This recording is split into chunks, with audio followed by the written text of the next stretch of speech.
Hey everyone, thank you so much for joining me today. My name is Laura Train Mama. Today we are having a look at this story from the Thomas and Friends collection. It's Molly. This is a story about Molly, a bright yellow engine. Molly didn't think she was very special because she only pulled empty trucks. But one night Molly realised just how useful she was. It was a blustery evening on the island of Sodor. Thomas was passing one of his favourite stations. Toot, toot, called Thomas to the station master. Thomas liked this station because every evening the station master put up lots of lanterns all along the platform. But Thomas was also busy thinking about the next day. I wonder what Molly, the new engine, will be like, he chuffed. When Thomas pulled into Brenham Docks the next morning, he spotted Molly straight away. She was waiting in a siding, looking very sad. "What's the matter?" puffed Thomas. "Emily made fun of me because I have to take empty trucks to the coaling plant," replied Molly sadly.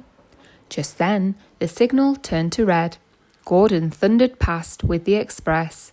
"You wait there," he chuffed. "My express is more important than your empty trucks." Molly chugged off very sadly. As Thomas wondered what he could do, the wind blew over some containers covered in tarpaulin. The tarpaulin began to rustle. "That's it," puffed Thomas happily and raced off to find Molly. With the help of Molly's driver, Thomas and Molly covered her trucks with the tarpaulin. "With your trucks covered, no one will know they are empty," explained Thomas. "We'll make them think you are carrying a very special delivery." Thomas spent a busy day telling everyone about Molly's special. Percy and Edward were talking to Thomas in Knapford Station when Gordon pulled in. "I don't care what you say, Thomas," puffed Gordon. "Nothing can be as important as my express." "It can," chugged Thomas angrily. "Be at Abbey Station tonight and you will see just how special Molly is." As the engines pulled away, Thomas realised what he had said. "How am I going to make Molly's special even more special?" Thomas chuffed thoughtfully. He pulled into his favourite station just as the station master was lighting his lanterns. This gave Thomas another idea. "Can I borrow your lanterns?" he puffed. Although the station master was a little curious, he was happy to lend Thomas his lanterns. Thomas loaded up his trucks and sped off. That evening, Molly waited for Thomas at the coaling plant. "Hello, Molly," puffed Thomas happily. "I have had another idea about how to make your special even more special." And Thomas told Molly all about his plan. Very soon, Molly was covered in lanterns and heading happily for Abbey Station. "Toot, toot," whistled Percy and Emily as Molly arrived at the station. "I feel very special," chuffed Molly, with a big smile on her face. "Thank you, Thomas." Suddenly, a big gust of wind blew right through the station. It lifted the tarpaulin covering Molly's empty trucks and blew out the lanterns. Everyone could see that there was nothing underneath. "I knew your trucks couldn't be as important as my express," chuffed Gordon, smiling. Molly screeched out of the station. She wanted to be as far away from all the other engines as possible. "Well," chuffed Emily, "what are you going to do now, Thomas? Poor Molly, you have just made her look very silly." "Thomas," the station master called across the platform, "where's Molly? The Fat Controller has just phoned. There are engines waiting at the coal plant. They need Molly's empty trucks so they can deliver the coal." Thomas raced out of the yard looking for Molly. He went all around the island. Eventually, he found Molly stopped in a siding. "I'm very sorry," apologised Thomas, "but I have some really good news," he chuffed merrily.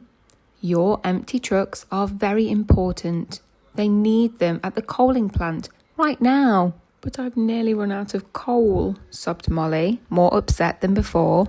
"Don't worry," chuffed Thomas. "I'll help you." "OK, Thomas, you push and I'll pull," puffed Molly. Very soon, the two engines were working together to get Molly and her empty trucks to the coaling plant. The coaling plant engines were very glad to see Molly and her empty trucks. "Quick, quick," they chugged. "We need to start our deliveries and we need your empty trucks to carry the coal." "Look how important your trucks are," puffed Thomas. Molly looked around at her trucks being used to help the coaling plant engines and thought how special an engine she was. She was so proud it made her axles tingle. More trucks, called out Henry, one of the coaling plant engines. Without a moment's thought, Molly rushed past Thomas, whistling. "I'll get more trucks." Molly couldn't wait to begin pulling empty trucks again. "And I'll help," puffed Thomas. Molly and Thomas raced back to the yard to pick up some more trucks. Just as they were leaving the yard with their empty trucks, the signal turned to red. But this time, Gordon and his express had to wait. "Out of the way," puffed Molly. "Empty trucks coming through." "You see," laughed Thomas, "sometimes empty trucks are more important than your express." Molly felt even more special. Now she knew what it was like to be a really useful engine. She was never going to feel bad about pulling empty trucks again. That brings us to the end of the story of Molly. I really hope that you enjoyed listening along with me today. And if you did, please don't forget to like the video, check that you're subscribed if you want to be notified about future story readings that I do. And other than that, have a great day.